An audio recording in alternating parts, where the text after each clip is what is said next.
मेरे सवाल को घुमाओ मत। मैं जानता हूं, नहीं है मैं ये जानता हूं, सनातन धर्म के बारे में जानता हूं। पहले स्टेज में आप पास कर चुके, एक खुदा में मानते हैं, बिल्कुल सही। मैं ये बात जानना चाहता हूं कि उस खुदा के अवतार पैगंबर, आखिरी पैगंबर में आप मानते हैं क्या नहीं, मोहम्मद सल्लल्लाहु अलैहि वसल्लम? ये मेरा सवाल। अस्सलामु अलैकुम वरहमतुल्लाहि वबरकातुहू। नाज़रीन, कैसे हैं आप सब? उम्मीद करते हैं आप सब खैर वाफियत से होंगे। अल्लाह रब्बुल इज्जत की बारगाह में दुआ गो है कि अल्लाह पाक आप सबको अपने हिफ्ज़ व अमान में रखे, आमीन सुम्मा आमीन। नाज़रीन, सच्चाई की दुनिया ऑफिशियल यूट्यूब चैनल में हम आपको दिल की अता गहराइयों से खुशामदीद कहते हैं। नाज़रीन, आज की वीडियो में हम देखेंगे कि हिंदुस्तान का एक आम सा शहरी जो कि डॉक्टर जाकिर नाइक साहब की मजलिस में हाजिर होता है और डॉक्टर जाकिर नाइक साहब से अजीब व गरीब सवाल करता है, लेकिन डॉक्टर साहब उनके सवालों का बड़ी ही मोहब्बत के साथ जवाब देते हैं। लेकिन नाज़रीन, जब आखिर में वो अपने हिंदू मजहब की तारीफ करता है, हिंदू मजहब की किताबों की तारीफ करता है, हिंदू मजहब की तमाम किताबों को दूसरी तमाम किताबों पर फौकियत देता है, तो डॉक्टर जाकिर नाइक साहब उस शख्स को ऐसा जवाब देते हैं कि वो हैरान हो जाता है। जी हाँ नाज़रीन, ये बात सुनकर फर्स्ट टाइम आपको भी जरा सी हैरानी होगी कि डॉक्टर जाकिर नाइक साहब ने दीन इस्लाम को हिंदुओं की किताबों से साबित कर दिया है, दीन इस्लाम के तमाम अरकान को हिंदुओं की किताब से साबित कर दिया है। आप सल्लल्लाहु अलैहि वसल्लम की विलादत व सआदत को हिंदुओं की किताब से साबित किया है। आप सल्लल्लाहु अलैहि वसल्लम के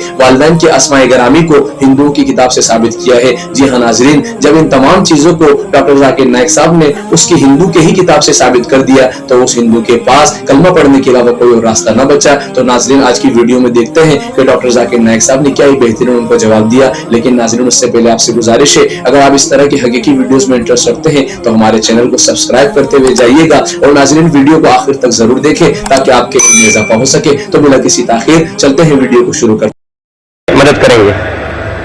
जी भाई, माइक नंबर 1 से अगर कोई सवाल हो तो करें।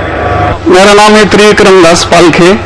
मैं नौकरी करता हूँ यहाँ पर एक हार्डवेयर और क्लाउड की दुकान में। मैं आपका बहुत बार प्रवचन टीवी पे देख चुका हूँ, बहुत आनंद भी आता है। अक्सर आपका जो प्रवचन रहता है, जो हिंदू का जो आता है, आप वेदों से देते हैं, आप यानी जो भी वेदों से कंपेरिजन करते हैं। लेकिन हमारे जो वेद है वो अक्सर जो है वो स्वर्ग यानी जन्नत तक ज्यादा करके ये करते हैं। लेकिन उसके आगे अगर हिंदू में अगर हम लोग जाएंगे, अगर सही में हिंदू भी नहीं बोलते, हम सनातन धर्म कहते हैं। जैसे आपने अभी व्याख्या किया था, नदी के पार के हिंदू उसको कहा जाता है। तो हम तो सनातन धर्म से है। तो सनातन धर्म में हमारा जो आता है वो भगवद गीता, जैसे आपके अंदर जो ये है, जैसा बाइबल का अपनी इस्लाम का ये है, कुरान है, तो इसी तरह हमारा भगवद गीता है। और जो भगवान के बारे में जानना है यानी अल्लाह के बारे में जानना है, तो अगर हमारा है तो भागवतम है। तो भागवतम से हम लोग हमारा चलता है सब कुछ। अगर ये है वेद तो हमको स्वर्ग तक जाने के लिए है, लेकिन हमारा जो भागवतम है वो अल्लाह तक जाने के पहुंच तक है, यानी अल्लाह को हम सामने सामने देख के उनकी सेवा करने के लिए है। तो जो अभी आपने जो भी बोले थे, जो जवाब दिया था, अभी कर रहे थे औरतों के बारे में, माताजी लोगों के बारे में, तो हमारे भगवद गीता में भी लिखा है कि कोई औरत को भगाता है तो उसको मार दीजिए। ऐसा नहीं है कि आपके इसमें सब में एक ही जैसा है। और आपका प्रवचन मुझे बहुत बहुत अच्छा लगा कि आपने जो कहा, जो लिखा गया किताब है, वो किताब के मुताबिक चले तो बहुत आदमी सुखी रहता है। बाकी तो मैं और कुछ सवाल तो कुछ पर्सनल पूछना चाहता हूँ, बाद में मैं आपको मिलकर सबको पूछूंगा, सबके सामने नहीं पूछ सकता। लेकिन आपका प्रवचन सुन के मुझे बहुत आनंद आया। हमारे हिंदू भाई ने कहा है कि वो काफी मेरे तकरीर देखते हैं टीवी पे और पसंद होते हैं, खुसूसन जब मैं हिंदू धर्म के बारे में कहता हूँ। और वो कहते हैं कि वो सनातन धर्म को मानते हैं। और सनातन धर्म में भी आपको शायद ये पता होगा कि सबसे अव्वल किताब भगवद गीता नहीं है, वेद है। भगवद गीता सनातन धर्म अगर आप पढ़ेंगे, आर्य समाज, आप आर्य समझिए, सनातन धर्म में बहुत से किस्म है। आपको इस्कॉन से है, इस्कॉन, बिल्कुल इस्कॉन, हरे रामा हरे कृष्णा, इस्कॉन। ठीक है, मैं इस्कॉन का तस्करा करता हूं। मैं गया था एक बार कलकत्ता में, और कलकत्ता में तकरीर थी मेरी। इस वक्त बारिश आती है, बारिश तो हो गई, लेकिन मेरे साथ आने वाले थे इस्कॉन के हेड कलकत्ता के। हम लोग दोनों जाते हैं एक वैन में, वैनिटी वैन मतलब जब बड़े मैदान में, यहाँ तो माशाल्लाह मैदान के बाजू में काफी बिल्डिंग है, तो बड़े मैदान में प्रोग्राम होता है तो कोई ग्रीन रूम नहीं होता है, तो क्या करते हैं, हम वैन लेके आते, बस इसमें मेकअप रूम या आराम करने के लिए कंडीशन होता है। तो मैं इस्कॉन के हेड के साथ में बैठा था, तो उन्होंने वही बात कही जो आपने कहा, हमारे लिए सबसे अव्वल है भगवत गीता। मैंने बोला ठीक है, और कई का वेद भी ठीक है। तो मैंने पूछा, ये भगवत गीता हिंदू धर्म में दो किस्म की किताब है, एक है श्रुति, एक है स्मृति। श्रुति मतलब जो भगवान की भेजी हुई किताब, वेद और उपनिषद। उसने कहा बिल्कुल सही। स्मृति किसे कहते हैं, तो उसने कहने का स्मृति कहते हैं वो जो आदमी की लिखी हुई किताब है, मिसाल के तौर पर मनुस्मृति। तो मैंने पूछा ये रामायण और महाभारत क्या है, तो उसने कहा ये है स्मृति। बेशक बिल्कुल सही जवाब था, मैं भी तालिब इल्म हूं। तो मैंने पूछा, बिल्कुल सही कहते, ऊपर आती है श्रुति, वेद और उपनिषद। स्मृति मतलब दूसरी किताबें, मनुस्मृति, इतिहास। मैंने पूछा ये महाभारत क्या इतिहास है, तो मैंने उससे पूछा गुरुजी ये बात मेरे इल्म के हिसाब से भगवत गीता एक हिस्सा है महाभारत का, 18 चैप्टर का, सही है? अरे बिल्कुल सही है, बहुत मेहनत करना बेशक। तो जब भगवत गीता महाभारत का हिस्सा है तो महाभारत स्मृति है क्या श्रुति है? चुप बैठिए, स्मृति है बोला। तो स्मृति ऊपर क्या नीचे? तो बोले हाँ आपके पास इल्म है ना, इसलिए आप जानते हैं। हम लोग को कहते हैं भगवत गीता ऊंची है, लेकिन हम सही कहते हैं ये भगवत गीता वेद का निचोड़ है। निचोड़ है लेकिन वेद ऊपर है, खुदा की किताब है। भगवत गीता इंसान की लिखी है, किसके जरिए? स्कॉलर्स के। आपके इस्कॉन के गुरु भी कहेंगे हो, लेकिन आप आम आदमी हैं, आप शायद ये पेचीदा चीजों को जानते नहीं। हम तालिब इल्म हैं, मैं स्कॉलर नहीं हूं, तालिब इल्म हूं तकाले मज़ाहिब का, इस्लाम एंड कंपैरेटिव रिलीजन का। तो मैं बेशक बिल्कुल सही कहते।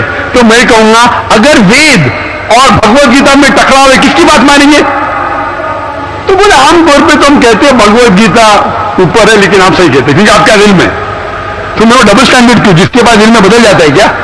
2+2 4 ही रहता है, चाहे वो सेकंड स्टैंडर्ड में 10th स्टैंडर्ड में 2+2 वही रहेगा, 4 बदलेगा नहीं। तो मैं ये कहता हूं गुरु जी से, आपके सन से, कि आप अपनी किताब लोगों में आम करो, हिंदुओं में आम करो वेद, लेकिन हिंदू धर्म में सिर्फ ब्राह्मण ही वेद को पढ़ सकता है, क्षत्रिय नहीं पढ़ सकता। क्यों? बाकी लोग नहीं पढ़ सकते, वेश्या शूद्र नहीं पढ़ सकता। क्यों? हमारे मजहब में ऊंच नीच नहीं है, काला या सफेद, अमीर या गरीब, राजा या फकीर कुरान पढ़ सकता है। नमाज के लिए जब उस ईश्वर की हम इबादत करते हैं, जब खड़े होते नमाज के लिए कंधे से कंधा मिला के करते, चाहे वो फकीर या अमीर या गरीब, फकीर या राजा साथ में खड़ा है तो कंधे से कंधे मिला के खड़ा होता है। और आप यहां देखेंगे, और मैं अल्हम्दुलिल्लाह कई बार सऊदी अरब गया हूं और किंग अब्दुल्ला की दावत पे भी गया हूं, माशाअल्लाह उनकी सिक्योरिटी रहती है, तो सिक्योरिटी हट जाती है, आप साथ में तो साथ में अल्हम्दुलिल्लाह, राजा या फकीर, अमीर या गरीब, काला या सफेद, यकसा है। तो मैं ये कहना चाहता हूं, बिल्कुल सही कह रहे थे कि वेद स्वर्ग की बात करता है लेकिन खुदा की बात भी करता है। भगवत गीता में भी स्वर्ग की बात लिखा है, खुदा का भी लिखा है। आप बोले अल्लाह के करीब आने के लिए भगवत गीता सही है, बराबर। मैं ये नहीं कह रहा हूँ कि वेदों में नहीं कहा है, वेदों में बहुत आखिरी में आता है, लेकिन जो भगवत गीता जो है वो डायरेक्ट भगवान हुआ चाहिए, यानी अल्लाह ने कहा हुआ है, ऐसा है।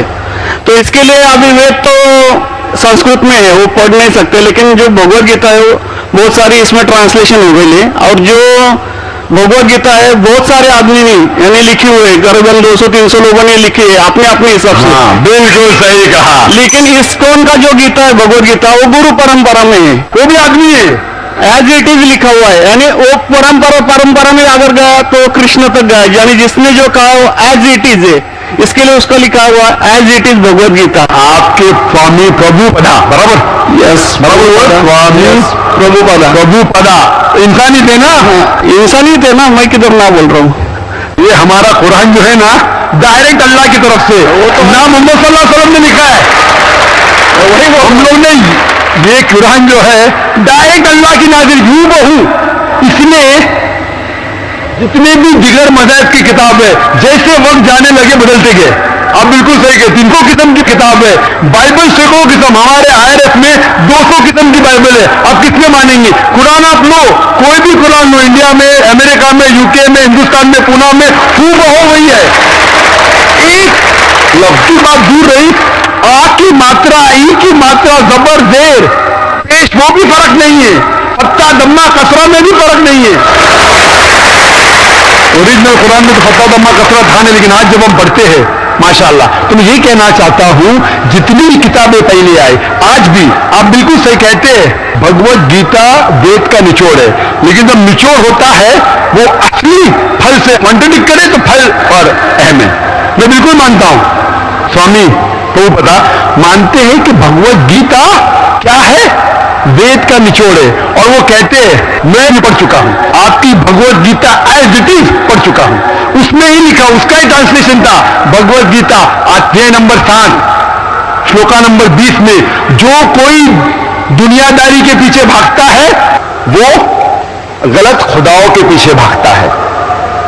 आपकी भगवत गीता में लिखा है एज इट इज में, और उसका अगर प्रीफेस पढ़ेंगे उसमें लिखा है कि ये जो वेद है वो गाय है, बहुत से गाय है, और कृष्ण क्या है? दूध निकालने वाला इंसान, और दूध क्या है? भगवत गीता है। सही कह रहा हूं मैं? प्रीफेस में लिखा है, कौन कहता है? आपके स्वामी प्रभुपदा। मुझे उसका ट्रांसलेशन पसंद है। अक्सर हमारे यहां भी माशाअल्लाह 50 से ज्यादा भगवत गीता है, मैं लेकिन स्वामी प्रभुपदा की गीता को पसंद करता हूं, अच्छी गीता है, इसलिए मैं प्रीफेस कह रहा हूं। लेकिन उसमें भी लिखा हुआ है, उसके अंदर भी वो निचोड़े वेद का निचोड़ है, लेकिन निचोड़ मतलब नहीं कि असल फल को गाय को छोड़ देंगे, गाय चले जाएंगी तो दूध क्या करेंगे आप? गाय रहेंगी तो दूध मिलते रहेगा ना, दूध को लेंगे, गाय को मार देंगे, दूध आपका खत्म हो जाएगा। भाई गाय को जिंदा रखो, रोज दूध लो, बराबर के नहीं? दूसरे बच्चे पैदा करेंगी गाय, लेकिन तो गाय को मत छोड़िए। इससे हमें पता लगता है, उसमें लिखा हुआ है, आपके वेद में लिखा हुआ है कि और एक पैगंबर आने वाला है। आपकी भगवत गीता में लिखा है चैप्टर नंबर 4 में वर्ष नंबर 7 से 8 में, यदा यदा धर्मस्य, यानी युग युग में जब भी परेशानी आएंगी धरती पे तो मैं एक रूप हासिल करूंगा, अवतार। अवतार की सही मानी आपको मिलेगा देख के, उसमें पता चलता है जिसे हम कहते हैं पैगंबर, आखिरी पैगंबर, आखिरी अवतार कौन है?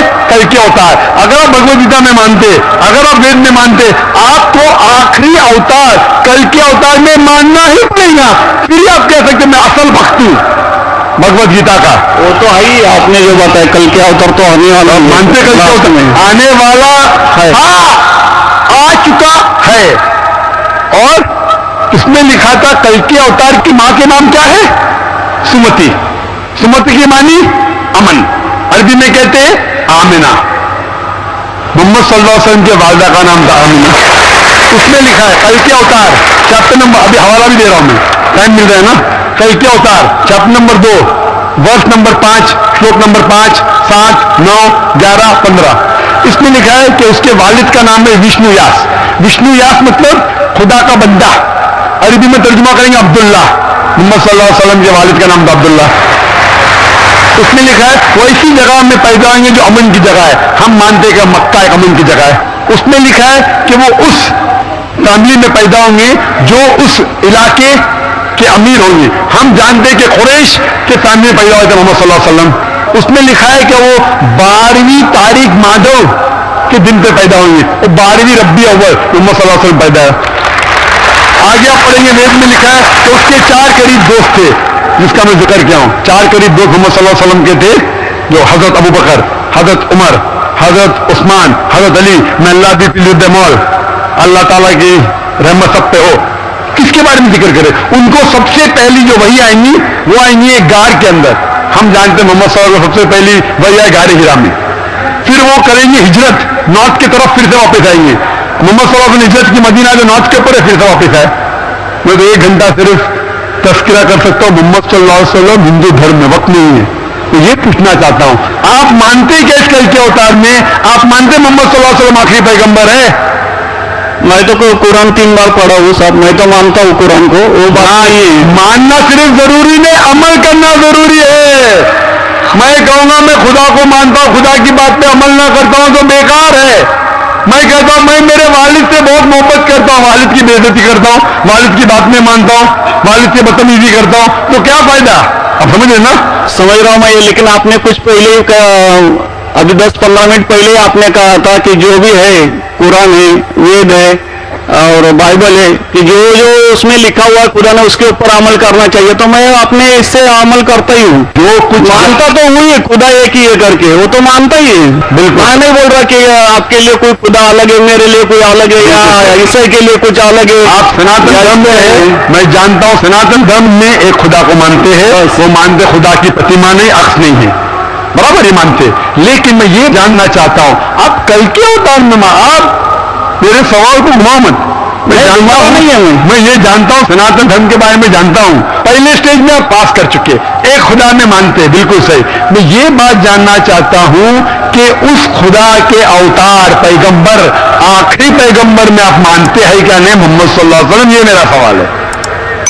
यानी मोहम्मद पैगंबर को आप मानते कि वो आखिरी पैगंबर थे क्या नहीं मानते? वो तो मानता हूँ मैं, मुझे मालूम है ना मोहम्मद पैगंबर आखिरी थे मोहम्मद। वो तो मानता ही हूँ। मोहम्मद ने आपके लिए, सबके लिए है ना। बिल्कुल सही। कोई धर्म कोई एक मजहब का थोड़ी रहता है, गुरु तो सबके लिए रहता है। वो एक मजहब का थोड़ी गुरु रहता है कि वो एक मजहब के लिए, वो सब मजहब के लिए गुरु रहता है, तो मानता हूँ मैं उसको। बिल्कुल सही। लेकिन ये कहना कि सब मजहब यकसा है हूबहू, ये सही नहीं। यकसानियत है, इसीलिए मैंने कहा यकसानियत पे अमल करो। आप बोलेंगे मैं सब हिंदू चीज पे अमल करूंगा, कई हिंदू जाते बुत परस्ती करने के लिए, आप नहीं करते, अच्छी बात है अल्हम्दुलिल्लाह, इसीलिए मैं आपको कांग्रेचुलेट करता हूं। आप बुत परस्ती नहीं करते, मैं आपको कांग्रेचुलेट करता हूं। मैं कांग्रेचुलेट करता हूं क्योंकि सनातन धर्म बुत परस्ती नहीं करता है। अल्हम्दुलिल्लाह सुम्मा अल्हम्दुलिल्लाह, आप आधे इम्तिहान में सफलता पा गए। अभी ये पूछता हूं मैं, जैसे आपने कहा, आप अगर मोहम्मद सल्लल्लाहु अलैहि वसल्लम को आखिरी पैगंबर मानते हैं तो उसके पैगाम पे अमल करना जरूरी है। सिर्फ पैगाम को पढ़ना जरूरी नहीं, पैगाम पे अमल करना जरूरी है। अगर मैं कहता हूं मानता हूं लेकिन अमल नहीं करता तो कोई फायदा नहीं। तो ये होता है कि अपने मन से खुदा की बात, तो आखिरी पैगाम है कुरान शरीफ और आखिरी पैगंबर मोहम्मद सल्लल्लाहु अलैहि वसल्लम में मानना जरूरी है, फिर आप सही तरीके से मजहब को पहचान सकेंगे। Hope the answer the question. नहीं, थैंक यू। तो बोलिए आपको, मुझे ये कहना चाहिए था, अभी आप बोल रहे थे अमल करना चाहिए, अमल करना चाहिए, तो मैं मोमिन बनने का पूरा कोशिश किया, क्योंकि मैं वो मोमिन का क्या रहता है वो 3-4 इसमें सुन चुका हूँ। मोमिन का क्या रहता है? मोमिन का जो बताया था ना, क्या जो रीजन जो कैसा रहता है मोमिन, कैसा रहता है मैं जानना चाहता हूँ। मैं इतना याद में जितना रखा हूँ मैं जो भी याद नहीं सकता है। जो भी याद है बोल लीजिए, नो प्रॉब्लम, जो कमियां मैं पूरी कर लूंगा। नहीं यार, जान लीजिए, अगर दूसरे को भी क्वेश्चन पूछना है मैं आपको पर्सनली मिलता हूँ बाद में। अच्छा, बाद में मिलेंगे स्टेज के बाद इंशाल्लाह। ओके, ठीक है। हरे कृष्ण। नाजरीन, तो आपने देखा कि वो हिंदू शख्स डॉक्टर जाकिर नाइक साहब से किस तरह घुमा फिरा कर सवाल करने की कोशिश कर रहा था, और आपने ये भी देखा कि डॉक्टर जाकिर नाइक साहब ने क्या ही बेहतरीन अंदाज में उसको समझाने की और जवाब देने की कोशिश की है। नाजरीन, उम्मीद करते हैं आज की वीडियो आपको पसंद आई होगी। नाजरीन, अब अपने मेजबान को इजाजत दीजिए। अल्लाह ने चाहा तो अगली किसी ऐसी ही वीडियो में मुलाकात होगी। तब तक के लिए अल्लाह हाफिज। अस्सलामु अलैकुम व रहमतुल्लाहि व बरकातुहू।